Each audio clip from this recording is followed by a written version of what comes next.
right now. Um, so when we're talking about credit cards, uh, a lot of people get really overwhelmed and stressed out about their credit cards, what is happening with the credit card debt, and why it, in some cases, is growing. Okay, so we want to make sure that you understand what the credit cards are doing so that you're not just stressed out all the time with credit card debt. And when you're talking about credit cards, they don't have to have a large balance. Okay. We're not talking about $20,000 credit cards that are taking you under, and that may be your situation. But we're talking about credit cards that have balances under $5,000. I've been working with a lady this morning, and I wanted to talk to you a little bit because she didn't understand. She thought, hey, I've been being a good little girl. I've been making my monthly payments. What is happening with the credit card? Why do I not see the balances decreasing? When we are just making the monthly payment on the credit card, that minimum monthly that they give you, you're not making a lot of damage happen to, reducing the balance. And why, what does that look like, and how can we prevent the stressful monthly minimum payments that we're making on the credit cards? What is the answer to them? Why does Christy VANN keep saying that the credit cards are not as big of a deal as you think they are? Why am I always teaching that the mortgage loan is killing you, and maybe the personal line of credit is going to save you from what the loan is doing to you financially? Let's go over this just a little bit so that you kind of understand what the credit card interest looks like and how you can defeat the credit card. Okay. So with this lady I was working with, her income is at $4,300 per month. That's a little below the national average, but a lot of you guys are making that kind of money. So her cash flow is only $205. Now, if you look at the credit card payment at $118 on this particular card that we're going to be talking about here today, we're going to see what damage the $118 per month that she's making is doing. Is it helping at all? Oh yeah, it's helping. It's helping. The banks are really getting rich off of this right here, okay? So when we look at a balance of $4,294.88 at 29% interest, which probably is what you're paying right now on your credit card, if I know. Let's do the math, because all of this whole channel is nothing but math, okay? But let's do the math and see what kind of interest charges she has got going on here. So 4294.88, which is the balance, times the interest rate, which is 29%. Now, when you do the numbers, take your calculator, do it right now. The 29% on the balance is for the entire year. Okay, so if she allows this balance to sit on the credit card for the entire year, she's going to pay $1,245.51 in interest charges for that whole year. Okay, this is where velocity banking wins. This is where it gets exciting, but we're just running the numbers first. So here we go. So if you divide the total per year by 12, meaning what is she going to be paying in interest on a monthly basis, you're going to see that it's $103.79 per month is what she's paying in interest charges. Well, she's only paying the minimum payment of $118 per month that they're asking for. Okay, so if you do the math, $118 minimum payment, subtracting out the interest, the $103.79, $14.21 of $118 that she's making for the minimum payment. Only $14.21 is going to reduce this balance. Ouch. Is it any wonder it's going to take her 302 months to pay off this baby credit card? Is it any wonder that she's going to have to pay on this for over 302 months before the credit card pays off if she's making that minimum payment? What options does she have? You might say, well, what options do I have? I have other debt. I don't have any cash flow. What can I do to stop this pain? Well, first, let's just start with the credit card. Let's just imagine that we're going to use the same credit card that she currently is making the minimum payments on as an expense card.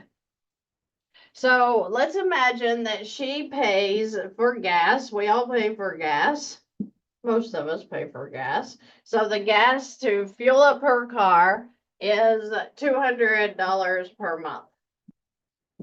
Okay. She has to eat, right? So she's going to be paying for her food. And let's say that she has a food bill of $600 per month. Let's just act like that it's just her by herself. So $600 per month for food. And you know, she has Netflix and Hulu and all that fun stuff. So let's just say that her subscriptions are going to be, let's say $50. Doesn't have to be a lot.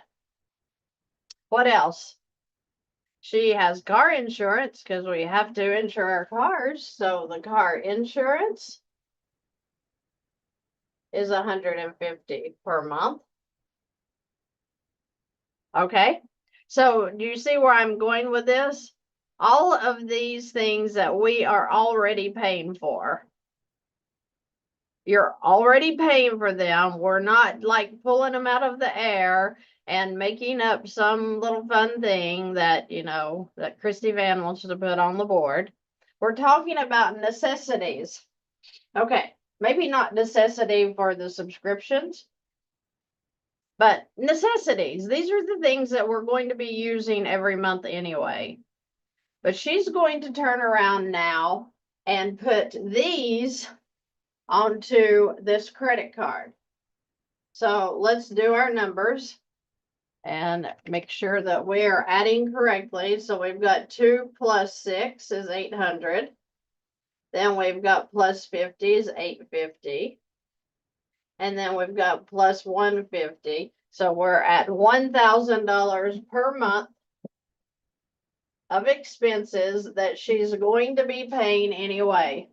Okay, so we're going to take this 1,000 of income and we're going to put it into the credit card, bringing her balance down to $3,294.88. So the income, when she gets paid, can go sit on the credit card until she is ready. Okay, until she is ready to start charging out these expenses again. All right, so we're going to erase off the expenses and we're going to see what this did. So $1,000 in monthly expenses that she can charge on a credit card.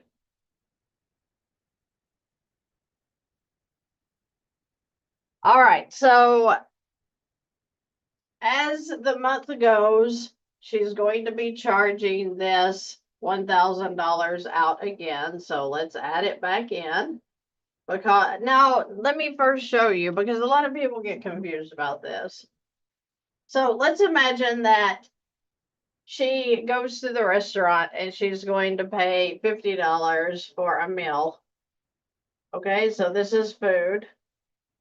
And then she stops at the gas station, this week sometime, and she puts in $50 more for gas. And then she's going to have the Netflix bill come out, and let's say it's $25. So part of her prescription or subscriptions. And then let's say that she goes out to eat with friends and buys their meal. So she's going to spend $100 more in food. So the point is that it's slowly building back up every month to where she is going to have about $1,000 in expenses on this card here again. Okay. Now, so when she's back up to the 42.94, you're saying, well, what good does that do? Because she still is going to have a balance on the credit card. She's trying to get rid of the balance.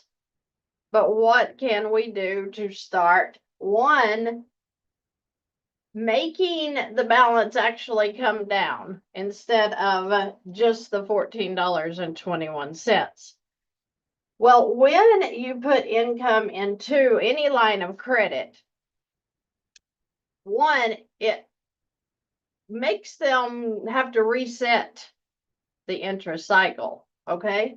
So when the $1,000 goes in, and I would suggest you put this in weekly. One, maybe it won't cause a trigger to the credit card to where they'll try to reduce your balance, or I'm sorry, reduce your limit because you put a big chunk into the credit card. So you don't want your limits to be reduced for sure. So you might want to break this down to where you're putting in, 50 a couple or 3 times a week. Maybe you're putting in 200 once a week. Something that you're revolving the credit line more. When I say revolving, that means your income is going in and then your expenses are coming back out and then your income is going in. So monthly, you should be revolving your credit cards in any line of credit more than one time. They want you to wait until the due date. Because if you wait until the due date to make this minimum monthly payment, then all of this interest is going to be applied, which means that you're going to have a balance that they're going to get to charge the interest off of again, and it's going to be just a little less than it was here. Okay. So you have to be thinking, how is the interest applying? And how can I beat the interest at least a little bit so that you're applying more to your balances than you are to their interest? This is a game, and you can win the game, but you just have to know how the game's played. Okay, so if we're using the credit card, it doesn't matter which one. It can't be a store credit card because store credit cards, you go to Lowe's, you can only charge stuff at Lowe's. We're talking about credit cards that you can charge about everywhere. You can charge onto them. Okay, so back to our scenario here. The $1,000 goes in throughout the month to cover your $1,000 in expenses. Now, what happened to this $118 payment when she starts transferring income into this credit card to pay her food, gas, utilities, etc.? Well, the $118 is satisfied. That means that she has just gained $118 in additional cash flow only because she put her income in here to cover these monthly expenses that she's going to pay out anyway. So if she wanted to get really serious about paying down the credit card faster, she would also add the 118 that she's already making for a minimum payment. So we could go ahead and pay that. And she could add her cash flow, which is 205 already per month. Now, so we've got 3294.88. We've added in, this is at the end of the month, so all of our expenses have come back in again.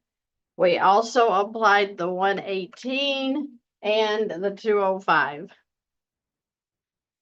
So 3971.88 would be the ending balance. And then they're going to come in and apply that interest. So let's act like that, you know, we're to the due date, we're to the closing date, and they're getting ready to calculate the interest again. What's it going to look like? Well, this was your high, 4294.88 for the balance. The 3294 or whatever when your income went in here throughout the month, that would be your basic low.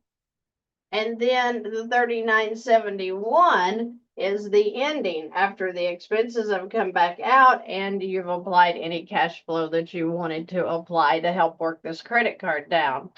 So what is basically going to be your interest rate at the 29%? It's going to be about $96. So $96 in interest. Whereas here it was 103.79, but that's okay because you're still working down this balance and it's going to pay off much quicker than it was just allowing those the minimum monthly payments to come in here and sit. But let's talk about even a faster way. This is the way that I ended up using my credit cards after I started playing with the lines of credit and what they will do. So when we're talking about having a credit card, there's a couple of ways to do this. So I wanted to go through this really quickly with you to make sure that you understand there's a couple of ways to turn this line into something that you can put all of your income into. And the first way, and the way I used, was my credit union that I had a checking account with also had a credit card. So I ended up getting, and at the very beginning, I could only get like 5,000 because I had a low credit score of like, I don't know, 650. So I ended up getting about $5,000 for the credit card limit that I was using. And what that means is I could transfer this amount over into my checking account as I needed it. Okay. So let's say that I had a house payment come in for $698 back then.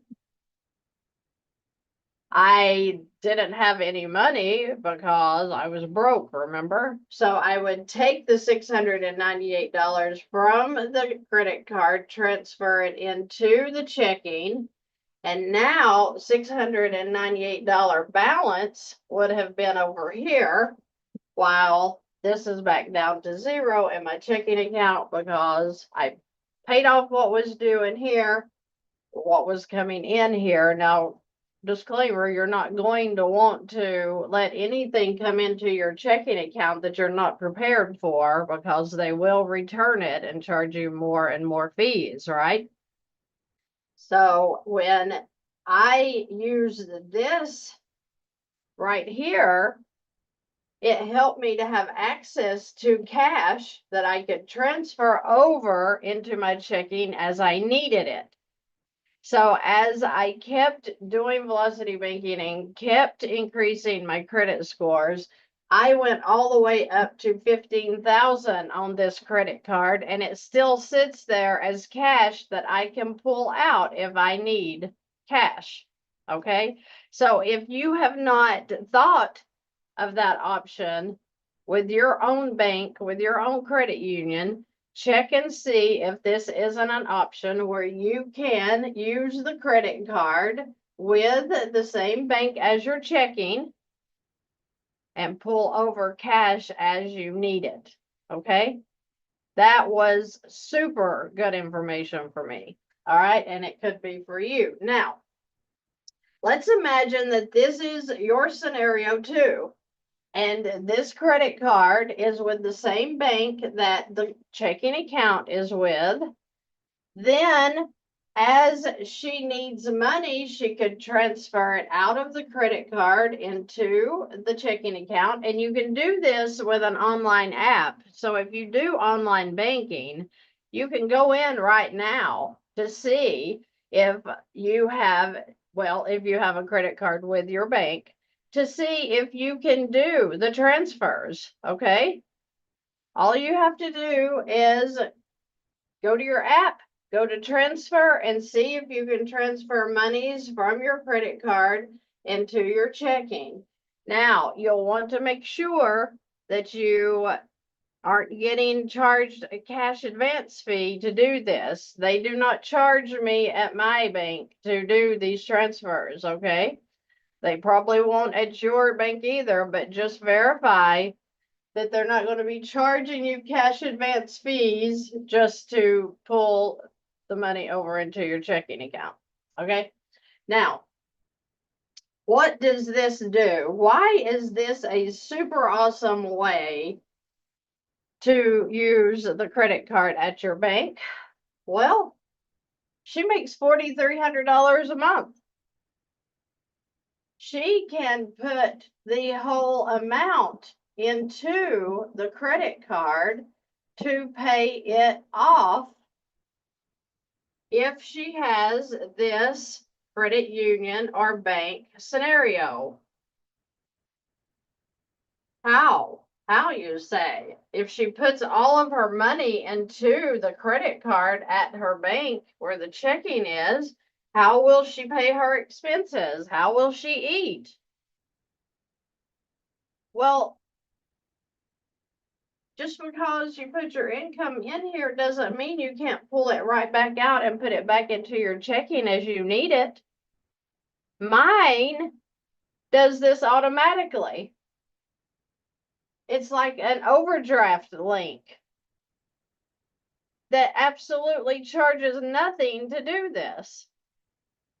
So if I have the link between my credit card and my checking account at the same bank, and I keep saying that because some of you guys might have a Citi card or a Capital One card, and you're like, yeah, but you know, my checking account's over here at my credit union, and you know, Capital One or Citi doesn't allow me to have a checking account there that I can transfer out of. So you have to verify that you have a credit card with your same bank. Okay? I'm not talking bank to bank. I'm talking within the same bank. So if she has this scenario as well, and she can transfer all of her income. Once it's in the checking account, she just goes ahead and transfers it all into the credit card. She's paid the credit card off. That stops the interest, of course. And now she's charging her monthly expenses back out. So these were her living expenses, remember? So this is food, gas, subscriptions, whatever else I named there, car insurance. So she's going to pay that back out. But then in this, you know, she probably has a house payment. So she would transfer her house payment back over into the checking account whenever she knows the house payment's coming in. So if her house is due on the 1st, the mortgage payment's due on the 1st, then she would transfer money from this credit card into her checking account on the 30th, for example. So there's plenty of time she's going to catch that payment. Again, my bank does this automatically. So if I use my credit card as my link which I use my HELOC as my link, but I could use the credit card if I wanted to. All right. So if I have anything come into my checking account, anything such as maybe I have my alarm bill comes in, so I pay a subscription on my alarm. It's about $54, I believe. It comes into my checking account. It hits a zero balance because I don't keep anything in my checking. It's my money's always out working somewhere. But the payment comes in, it hits the zero balance on my checking account. It will automatically pull the $54 from my credit card, bringing this back down to zero. And I didn't even have to do anything because my credit card is set up as an overdraft link. No fees are charged for this.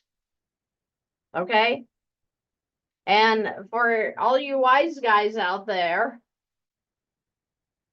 that's talking about interest charges, if you realize that we're going to be paying this credit card off, okay?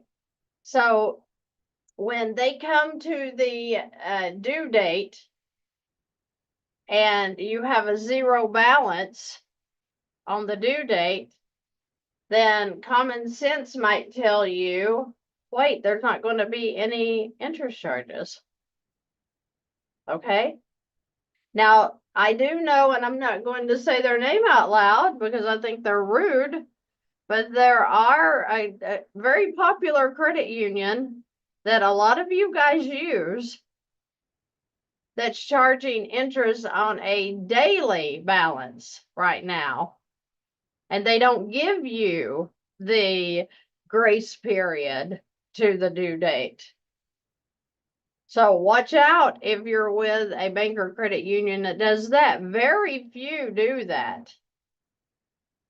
And this is a major credit union here in the United States that's doing this, and they just started it in October of last year. So this is new. Okay. So if you have a bank that's charging on the daily balance of a credit card, then bless you. I would probably want to get away from that credit card. Okay. But this is a super easy way that I started with. I wasn't even aware that you could take cash out of a credit card until I started playing with it. Okay. So this is from personal experience. Use it or don't. I don't care. Just giving you options of how you may be able to stop this interest that you're getting. Maybe not altogether stop it, but you can certainly reduce it if you're using your credit cards correctly. Okay. And then the very final and crazy best way to get rid of the craziness going on with the credit cards is to find you a line of credit. If your credit card is not with your bank and you can't use it like I just showed, then find a personal line of credit, maybe a HELOC, a home equity line of credit, and transfer it from the line of credit, pay off this credit card, where now this balance is in the line. Of course, your payment's gone for sure. Of course, the 29% interest will be gone because the personal lines of credit, the highest I've seen is about 16%. Okay, so let's do this one at 16%. That's the highest I've seen. Now, you no longer have the credit card because you paid it off into the line. Okay. What happens here? Everybody if you've been watching the channel, you know when I say revolving, meaning you can put your income into the line of credit, but then you can pull it right back out as you need it. And I mean, I've done it within minutes, transferring back and forth between my accounts from the HELOC to the credit card to the checking account to the HELOC to, you know, whatever else within minutes. No charges to do that. You may be with a bank that does the exact same thing, but your income goes in. And you know what? If you get paid today and you put $1,000 into this line of credit, and then you need 500 in 30 minutes, you can pull it right back out. So income goes in, whatever you need, pull it right back out. It is kind of going to serve like a checking account. So my income goes into the line and it sits there until I need it. Okay? I do this every day.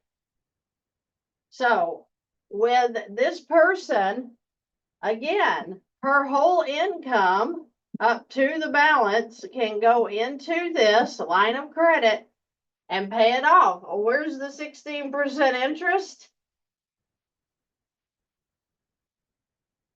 Right? So with a line of credit, you may, let's say that you put your income in, whether it's daily, weekly, bi-weekly, or monthly, it doesn't matter as long as you're hitting it into this line. So I'm just showing a monthly income here to make it easy for the board. But let's say she charges out the $1,700, or she transfers out the $1,700 to pay her mortgage payment. And then she, of course, pays for food throughout the month. So that, let's say that's $600 for the food. And then she's going to get gas in her car throughout the month. So this is gas. Okay, so this balance is building back up throughout the month. And if you're doing those weekly payments or bi-weekly payments, whenever you get paid, you just put it into the line and it's going to keep your balance going up and down. So the $42.94 balance here is the high, then you get paid. And let's say you put $1,000 in income. Now we're at $32.94. Then guess what? You go to the store and you spend $100 at the grocery store. So now you've got a balance of $33.94. Then let's say that you get, you pay your car insurance and it's $100. Now you're at $34.94. Then you get paid again, $1,000. You're at $24.94.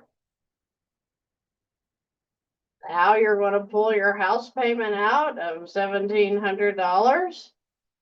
I'll have to do the math. $24.94, $1,700, $41.94.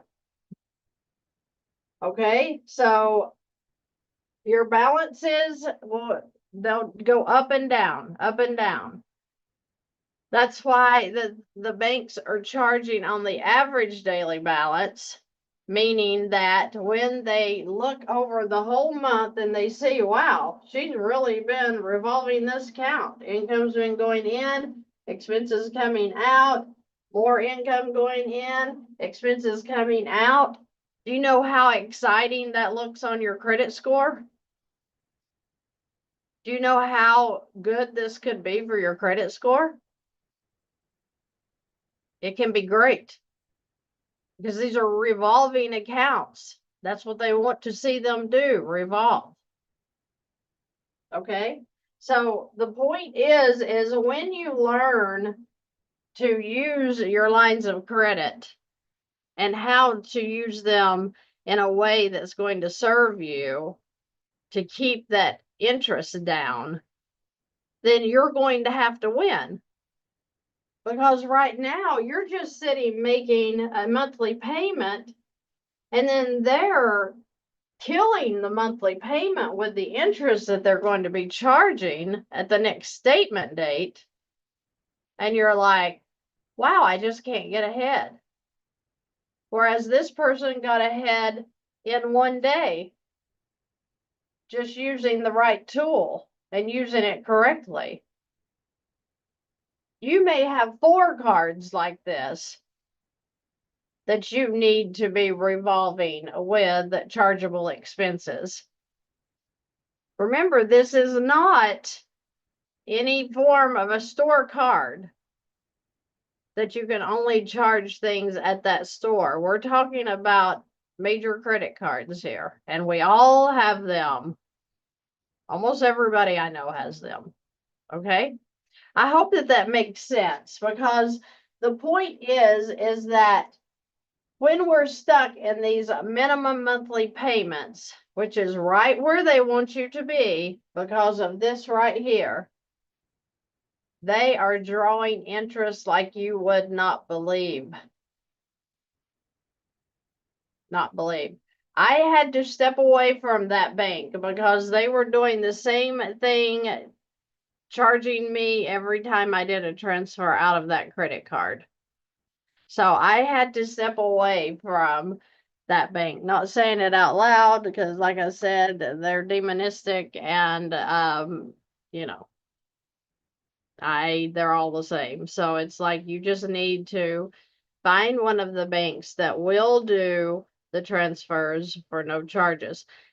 Now, that being said, I was with that bank when I first started, and some things made sense to me to do that transfer and get that charge that they're going to charge to do a transfer if I was paying off something that was charging me more interest, or was a really high monthly payment, and paying that off would then give me the cash flow, because I no longer had the payment anymore, would give me the cash flow coming back into that credit card that charged the transfer fee, helping me pay it back down and off really quickly. So they didn't get really any interest off of me for that charge.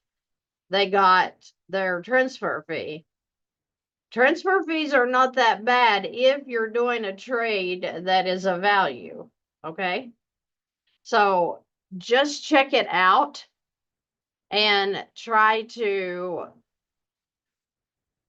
play with those credit cards, play with your lines of credit. That's the only way I learned anything that I do today, is just playing with it. And it gets fun. It gets super fun to play with your lines of credit. With a HELOC, how much? It says, how do you determine the amount to borrow, make available from your HELOC? I don't play with my HELOC that much anymore. I do my deposits from the HELOC into my infinite banking concept. Sometimes that'll be what I do. Any of my giving, whatever, I'll use the HELOC until my income comes in and pays that back off. But I don't like using over 50%. I know some people talk about 70%. I've seen people take it all the way up to 100%, which I don't like that at all. But the point being, I like to take my cash flow. Okay. So this lady, she's only starting with $205 in cash flow per month. Not a lot. Some of you have negative. But $205 in cash flow, if I were to do the numbers, I would say, okay, she can pay off about $800 or $1,000 every 5 to 6 months. And the only way I get that is taking her cash flow times 5 or 6 months. Some of you guys, if you could pay off $1,000 every 6 months, you're going to jump up and down and run across the room because you can't imagine that you would be able to pay off debt that fast.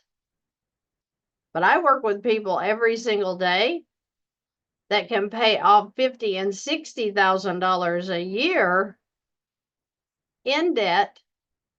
One, because they started using a line of credit and using it correctly, and it gained them a whole bunch of cash flow. When you're taking away the minimum payments and you're eliminating the debt, it's easy to get out of debt. But we're taught, make your monthly payment. If you make your monthly payment, you're going to be just fine because you've got enough money to make a monthly payment. And in those monthly payments is this interest. So you're not making any headway on these loans usually because of the amount of interest that they're charging.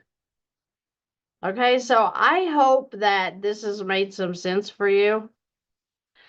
And keep studying. Okay, keep watching the videos on YouTube. Keep learning, because the more you learn, the more easier, one, it becomes to do the velocity banking, but two, the more ideas that you get. Okay, and you want to keep growing in knowledge so that you can end the struggle that you're in with not just credit cards, but personal loans and mortgages. I will tell you that credit cards are the easiest form of debt that you have to work with. And I know that sounds crazy because, you know, the U.S. is in the highest credit card debt they've ever been before, that the highest consumer debt ever in the history is what I hear. And it's just because they just keep rolling us in to these interest-bearing accounts that are wiping us out financially. And you can stop it. You can stop it. And it's so funny because I just looked at my screen and Dave Ramsey's face popped up. And I'm like,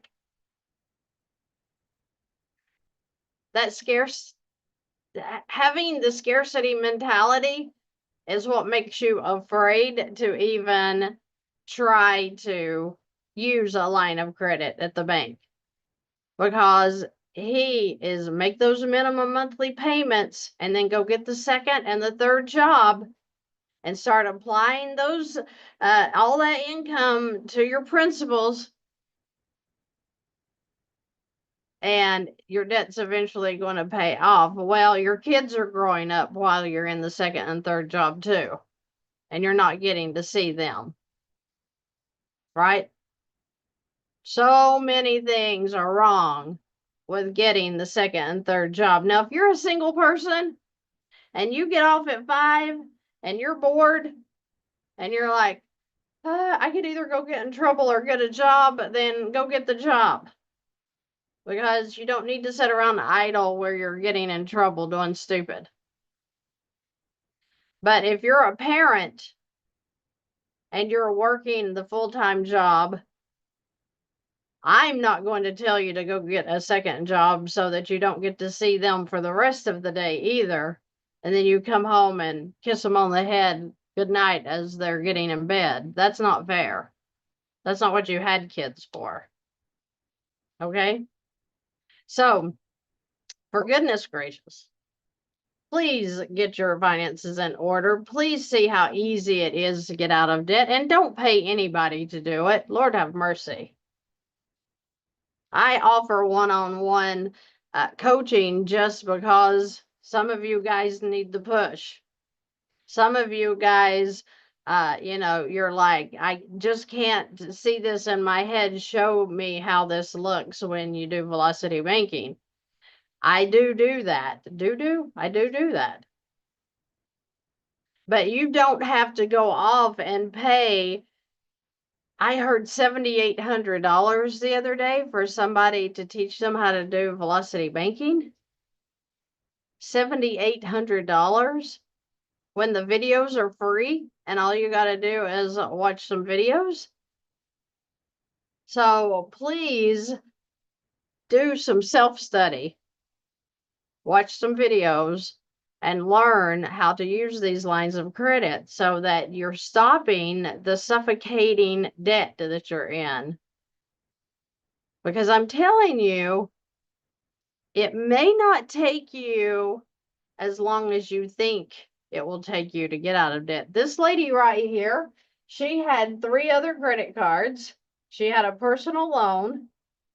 And when I ran her numbers, she was going to be completely out of debt in 7 to 10 months. And that is just with extra spending.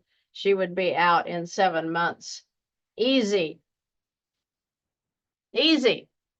She was just throwing her payments away every month, making minimum payments.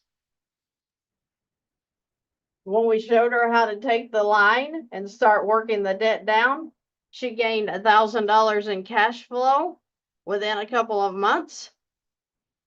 And that's what I'm saying. She's going to be out of debt within 10 months. And that means that she's really doing some extra spending throughout the month. All right. So I hope this helped to clarify some things. I try to move slowly so that you can grasp in my deep Southern accent way, understanding exactly how these revolving lines of credit work. Okay. All right. I'm going to let you go have the rest of your day. Get excited about getting out of debt. It's exciting to live on the other side. It's exciting to know how to use your bank. It's exciting to know that you can grab your kids and go for a day trip and not even care that you're missing a day of work, because I'm not stressed out about debt anymore. Okay? All right, guys, I'm going to let you go. Leave questions or comments under the YouTube video. I try to go in and look at those every day. Try to answer your questions. I know there's a lot going on and I don't get in there as much as I used to, but I do go in every day. So keep watching videos, keep learning. That's what matters. And get excited, because I'm going to tell you, you can be out of debt so much faster than you ever thought was possible. And you can be happy doing it, not eating beans and rice, not, selling. Oh my gosh, I have to share this. Okay, so never watched this certain guru, but the guy had just gone through a divorce and he was getting a HELOC to pay off the wife, because the divorce settlement, he had to give her half. And I could have passed out when I'm sitting here thinking, okay, well, you have good cash flow. Let's pay her off with the HELOC, and maybe let's move into a first lien HELOC, pay off the mortgage and her in one line of credit. Let's start revolving that income in there, and let's get you out of debt really quickly. I could have fallen over in a dead faint when the guru told him, literally said, "Why are you keeping your house?" And the guy said, "Well, my children's school is here. She's going to live close too. So, I want to keep the kids comfortable and in their area. And let's don't, tear up their lives just because we're doing the divorce." And he said, "How old are your kids?" And he said, 2 and 6. So the 6-year-old had just started school. It was a great school area. They wanted to keep the kids there. And he said, "You're being ridiculous. You're being ridiculous that you care what a 6-year-old thinks."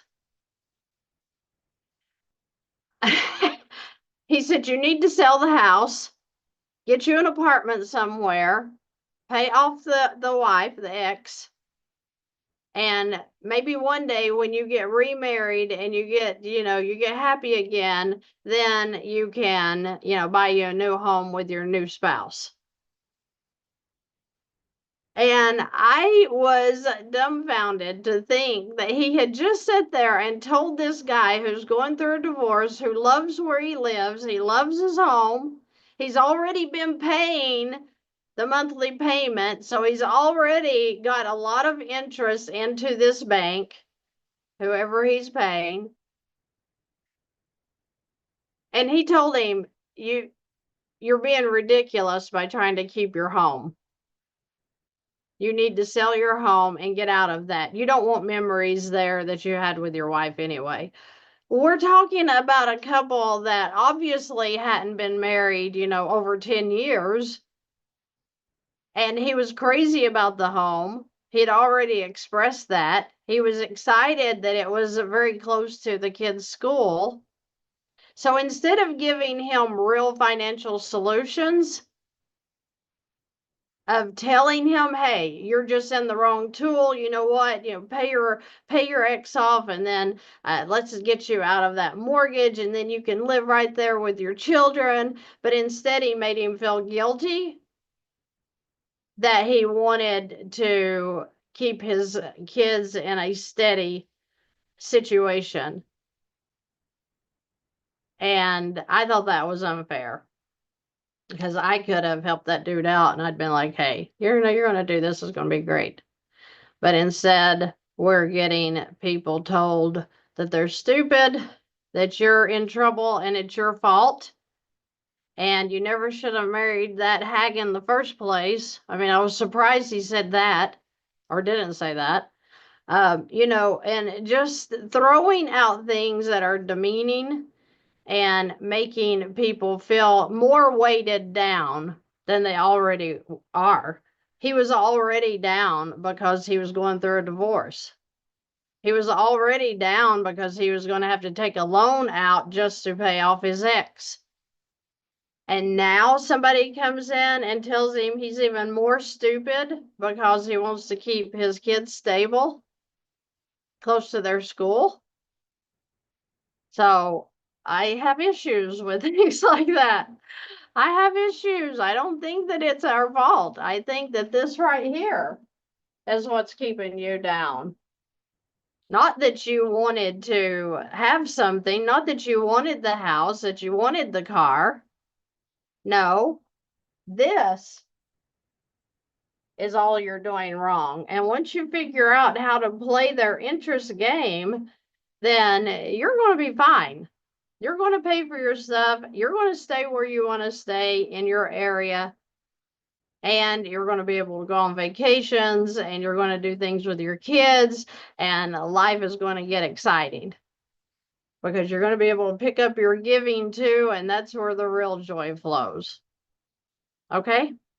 All right. So I hope that you guys have a great rest of your day again. And you know what? Like I said, get excited, because this is a fun life. This isn't like stressful, weighed down stuff. This is just learn how to use the bank, learn how to use the tools, and then you're going to see it's kind of like ice melting. Once you start applying the heat to the ice, it's going to start melting, and that's what you're going to see your debt do. It's just going to melt away. I hope it does for you. I hope you guys understand that it's just the tools that you're using at the bank. Learn how to use them, and your debt's going to melt away. Okay? I hope you guys have a great rest of your day, and I will see you in the next video.